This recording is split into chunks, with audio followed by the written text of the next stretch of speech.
Coming up, a couple of new smartphones, a new Android tablet, and a Bluetooth headset. It's time to watch before you buy. Netcasts you love. From people you trust. This is TWiT. Bandwidth for Before You Buy is brought to you by Cachefly at CACHEFLY.com. Before You Buy is brought to you by Stamps.com. Use Stamps.com to buy and print real U.S. postage the instant you need it right from your desk. For our special offer, visit Stamps.com now. Click the radio microphone and enter Before You Buy.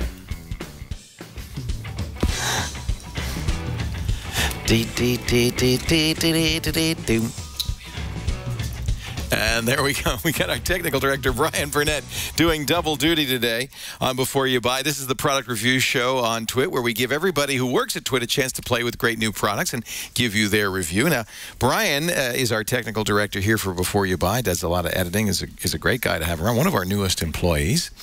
He's also a motorcycle rider. Yes. In fact, you saw him before with his GoPro review, which was awesome. Right. Really had fun playing with that, using it to do this review, too. Yeah, so this is not a Bluetooth headset for just like riding around the car. This is for a helmet. You can use it like that. You can phone calls. Tony actually used it to make text messages too. Well, let's take a look. You got the review right now on Before You Buy. Brian Burnett from TWiT here to show you the Sena Bluetooth headset, the SMH10. If you're wondering why I'm wearing a motorcycle helmet while I do this review, well, that's because it's a motorcycle Bluetooth headset that you can do intercom with your friends that you are riding with. So right now I'm actually using an app called Voice to Do to record this because there aren't a lot of voice recording apps in the Android market right now that allow you to use a Bluetooth headset. What this allows you to do is up to a 4-way intercom-style conference call with anyone else who has the headset. You can't pair more than 2 headsets together if they're not the same model. So if you want to do 4 or more than 2, you gotta all have the same kind of headset. Me, Tony, and Burke tested these headsets out ourselves, and they work great. The sound really comes through clearly through your headset. The SMH10, when we were testing this out, it has up to a 900-meter range, and it worked great. Basically, it's a line-of-sight connection, so as soon as I would go around a corner or kind of go over a rise and I couldn't see Burke or Tony in my rearview mirror, I would lose audio, but as long as we kept contact with each other, sound was really clear. The headset does a great job of canceling wind noise. Another nice feature of this headset is you can wirelessly connect through Bluetooth to your phone, so you can make phone calls, you can listen to music. So let's talk about battery life. I've used this headset for about a week on my commute to work, about 30 minutes each way, and I've had to only charge it once in a week. So I think Sena claims about a 10-hour battery life, and it works great. I mean, when I get to work, I just plug it in via USB and charge it up, and it doesn't take very long at all to do that. So installation is relatively easy, and it's not permanent. If you wanted to remove the headset, there's nothing permanent about it. This headset comes with really thin little speakers, and I was able to push them in behind my cheek pads, and they fit in there nicely and really have a lot of sound. You're not going to get like a big bassy tone out of them, but you're able to get the volume loud enough that you can hear it clearly even at freeway speeds. Now back to the studio for some pros and cons with Tony and Burke. So we survived our motorcycle ride, and now we'll talk about the pros and the cons of the SMH10 and the SMH5. Burke, what were your pros? We used the SMH10, Brian and I. The easy setup, easy installation, and good sound quality. Cool. All right. So my pros for the SMH10 and the SMH5, they're both really light. You don't really feel it on the helmet after you have it installed, and the controls are really easy to modulate even when you have motorcycle gloves on. And Tony, your pros? It's built very well. It's made in Korea, and also the mic is actually very good. I use a lot of voice control on my cell phone via Bluetooth, and I was able to send text messages while I'm writing. I mean, don't do that. It's not safe. But I was doing voice. I was replying to text messages while I'm writing. Not bad. Yeah. I didn't even try that. That's It impressive. did sound good. The SMH10, for reference, is MSRP is $399, and that's for the pair. And then for a pair of the SMH5s, it's $249. If you're to buy individually, SMH10 is $219, and individually for the SMH5 is $129. You can get it for a little bit less on the street. Now for the cons, Bert. Cons. I felt it was a little too expensive.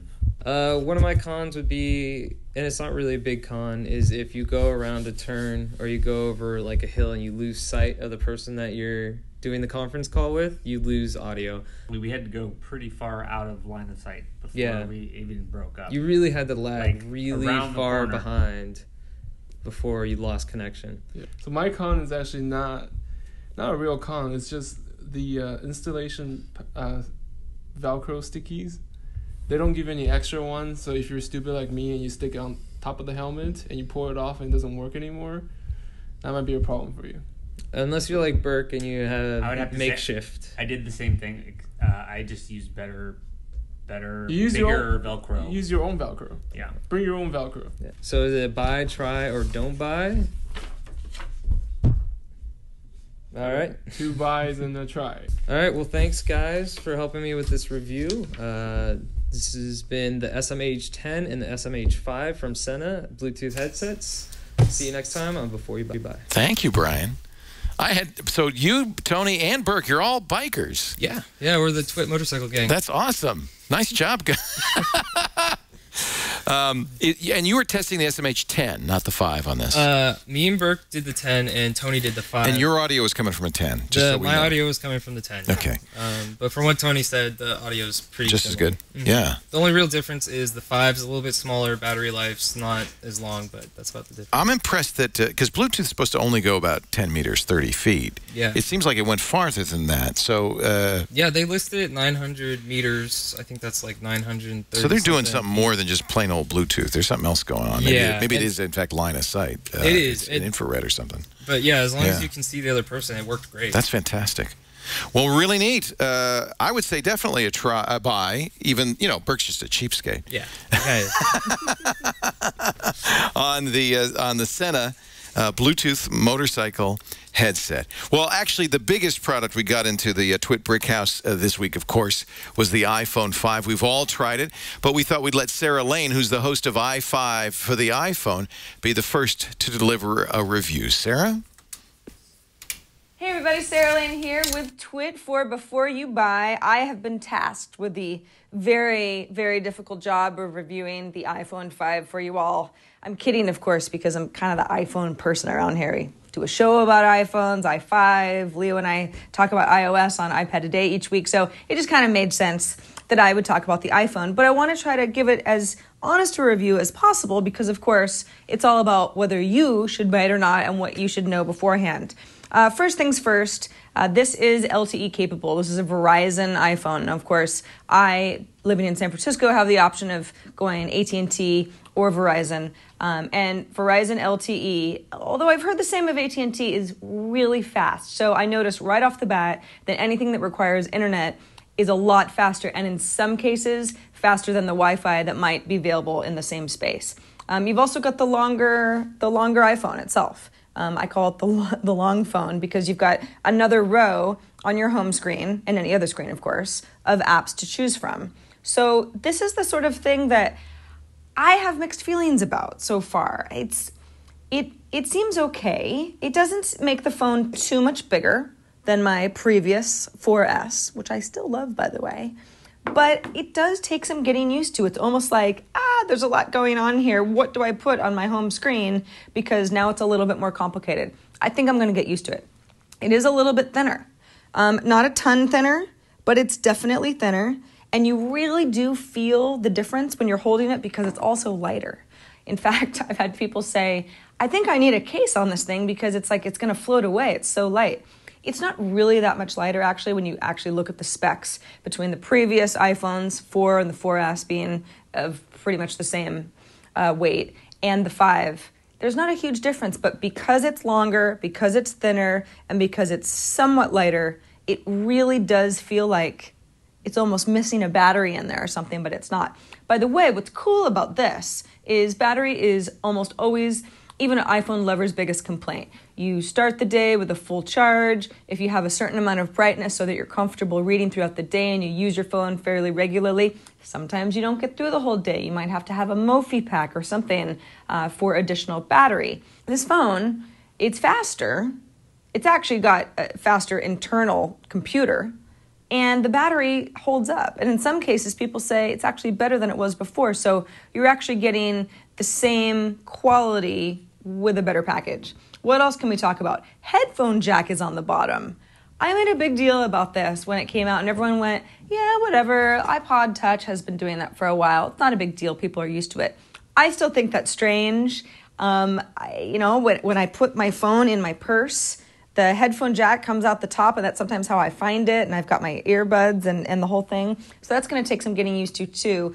But part of the reason that this happened is now because the dock connector changed from a 30-pin connector to a 9-pin down on the bottom, which is still proprietary, and some people are kind of mad that it's not micro SIM, but this is the way that it is. Now Apple has quite a bit of room down on the bottom to add stuff like a headphone jack.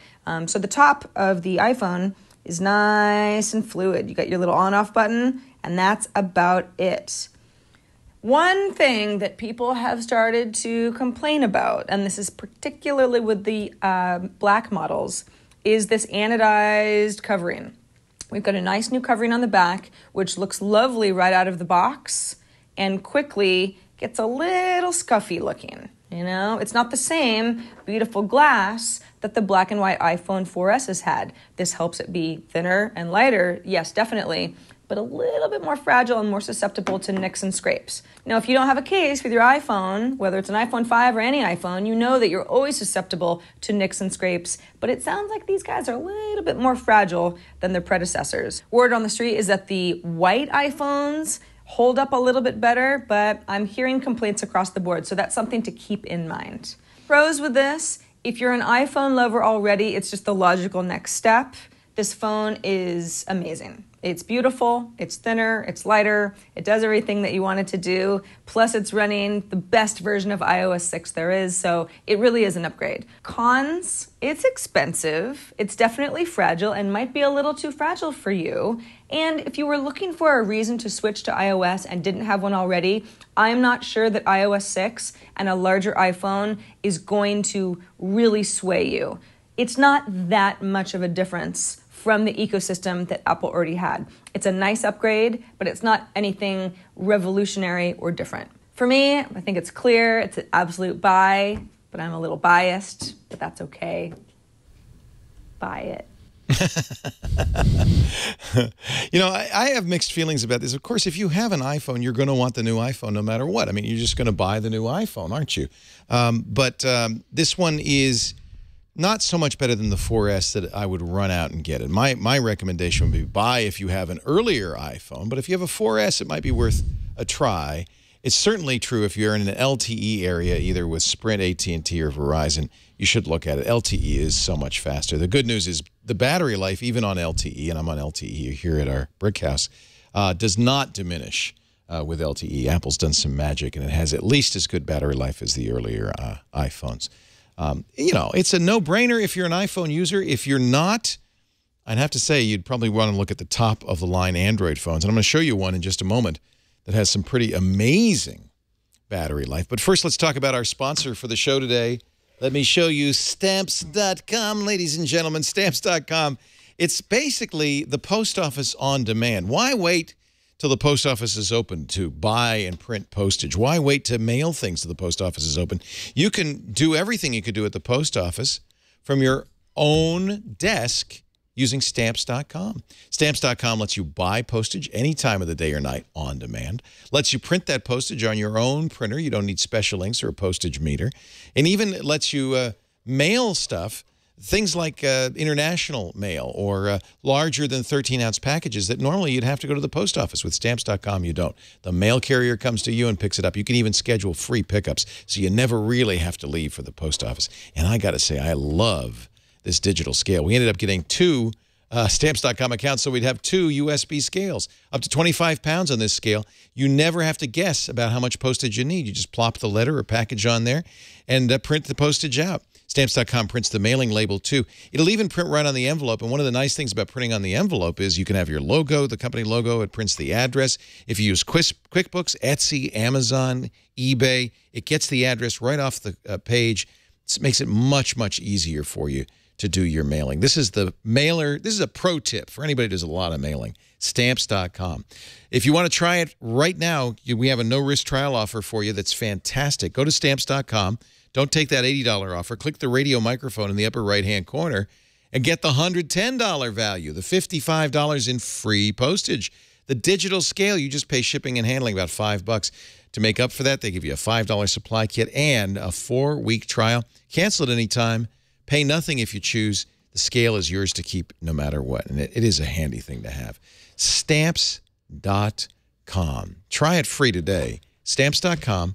Click the I heard it on the radio or I heard it on a podcast microphone, and use our offer code before you buy to get that special deal. Before you buy. Stamps.com. We thank them for their support of Before You Buy. So I've got the newest Droid phone. This is from Motorola and Verizon. This is the Droid Razer M. And this is kind of an interesting phone for a number of reasons. First of all, very thin bezel. So even though this is fairly small in the hand, you still get a 4.3-inch screen. It's kind of an odd resolution, 960 by 840. So, but it's good enough to do 720p video on its side. It's running Jelly Bean. So, I'm sorry, it's not. It's running Ice Cream Sandwich.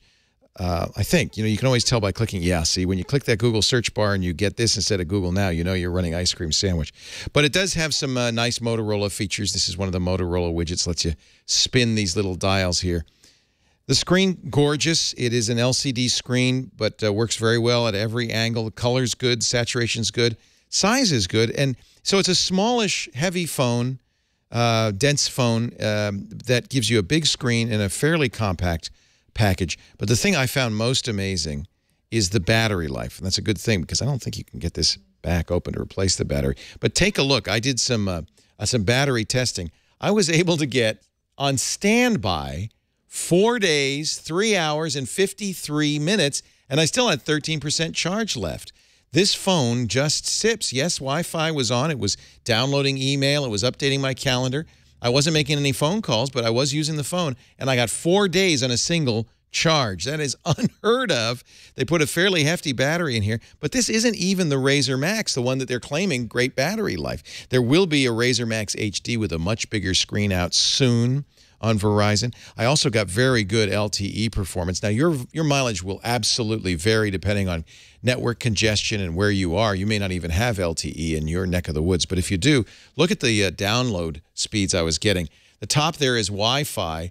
The bottom is LTE, 22.9 megabits per second down, 17 megabits up. That's better than my Wi-Fi at home. Even the ping time is a decent 58 milliseconds. So once again, Verizon LTE is just spectacular. This is a great LTE phone with much better than great battery life. A nice little phone, and it's one of their least expensive phones. It's $99. This is kind of the low-cost Droid. I'm not a huge fan of the Motorola interface, but it doesn't get in the way too much. Notice, for instance, if I swipe to the right on most Android phones, I'd get another screen. In this case, I get the quick settings page, but that's not so bad once you get used to it. You can add more screens, more blank pages just by tapping the screen and put more icons on there. And so, and home, of course, always brings you back to the home page. So, you get used to the interface. It very much is kind of almost the Jelly Bean interface, hence my confusion. Pros, it's a great price. It's in tremendous battery life, beautiful, very high quality screen, and a big screen in a fairly small package. So if you're looking for an easy phone to use, remember Apple's touting how easy it is to thumb around. Yeah, here you go. You got a 4.3-inch screen. You could thumb around just as easily as Apple's 4-inch screen, and for a lot less money. I have to say the only con, of course, is that it's not using Jelly Bean. It's the ice cream sandwich version of Android. And the Motorola enhancements, as usual, are somewhat less than enhancing. Nevertheless, a great phone if you're looking for kind of a mid-ranged Android phone with more than amazing battery life. This is the Droid Razer M, an absolute buy if that's what you're in the market for. Now I'm going to head on over to my buddy Jason Howell, who's tapping away on yet another Android tablet. How many Android tablets are there? I feel like I'm getting one of these at least every other week. Yeah.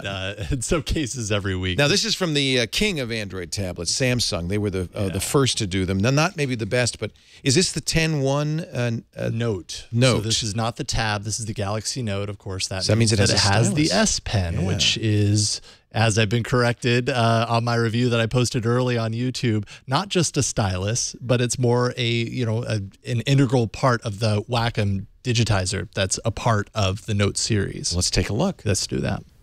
Hey, what's up? I'm Jason Howell, and I'm here with the Samsung Galaxy Note 10.1. There is no doubt that they've been successful with the Note series. They're obviously looking to move that into the tablet spectrum. Let's see if they were successful in that. Let's take a look at the specs. This has a 1.4 gigahertz quad-core Exynos processor loaded with 2 gigs of RAM.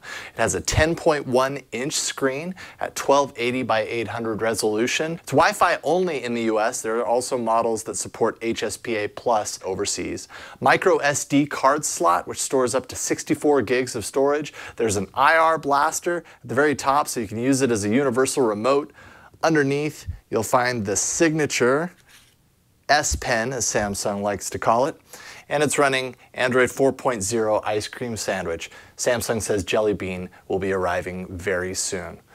All right, now let's take a look at the design of the device. Obviously, Samsung is going for the no confusion with an iPad type approach. As you can see here, there are 2 speakers front-facing at the top. These speakers are very loud because they're facing out at all times, and you kind of get that stereo separation, which was very nice. But overall, anything potentially positive is kind of negated by an overly plastic feel and hollowness. I mean, things bend in the center when you pick it up. You can hear it creak underneath your fingers, and even when you're picking it up with fragile hands, and the plastic overall just feels very cheap. The S Pen does dock in the bottom, however, and I'd say for tablets that require or at least have an accessory of a stylus, it's nice to be able to dock that in the tablet. It feels more like a unified product with the tablet. Now taking a look at the display, the resolution 1280 by 800. Most tablets that are coming out right now in the same price range as this tablet are sporting much higher resolutions. That higher definition standard is being set, and on this one it really stands out. The display just does not look good. Now the cameras, the 1.9 megapixel front-facing camera as well as the 5 megapixel rear-facing camera just produce photos that look hazy, cloudy, little to no sharpness, and that's even in great light. And actually the video didn't look much better. So overall, I'd say the camera hardware on this tablet is pretty bad. Okay, so taking a look at the performance of the tablet, I was actually pretty impressed with that for the most part. When it comes to things like browsing the web, everything moved very smoothly. Gaming, I went to my go-to game, which is Dead Trigger, of course, and that performed beautifully on here and played without a hiccup. Where it kind of broke down a little bit is actually Samsung's TouchWiz interface, their overlay that they put on most of their devices. It's on here in full force as you're skipping around and kind of clutters up the experience. Things look very different than they do on a vanilla ice cream sandwich approach, but overall I just found it to kind of slow things down. As far as battery performance is concerned, 7,000 milliamp hour battery under here, and the battery is actually very bulky and totally does a great job powering this thing. I hardly had to really think about it. I would plug it in, but there would be times where I would forget to plug it in and it would retain in its standby mode very, very well.